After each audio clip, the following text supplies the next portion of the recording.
नमस्कार. आज आपण पाहणार आहोत नरक चतुर्दशीची माहिती व अभ्यंग स्नानाचा मुहूर्त. नरक चतुर्दशी दिवाळीतील एक महत्त्वाचा सण आहे, जो वाईटावर चांगल्याचा विजय म्हणून साजरा केला जातो. या दिवशी भगवान श्रीकृष्णाने नरकासूर नावाच्या राक्षसाचा वध केला आणि लोकांना अन्याय व अंधारातून मुक्त केले. नरकासुराने मरण्यापूर्वी वर मागितला की या दिवशी पहाटे स्नान करणाऱ्या व्यक्तीला नरकाची पीडा होऊ नये, म्हणूनच नरक चतुर्दशीला ब्रह्ममुहूर्तावर अभ्यंग स्नान केले जाते.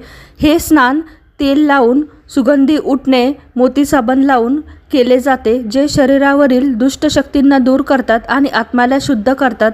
या दिवशी दिवे लावून अंधार आणि अज्ञान दूर करण्याचा आनंद साजरा केला जातो. ह्या वर्षी नरक चतुर्दशी आहे 20 ऑक्टोबर 2025 रोजी. शुभ मुहूर्त आहे पहाटे सकाळी 5:21 ते 6:30. हा अभ्यंग स्नानासाठी उत्तम मुहूर्त आहे.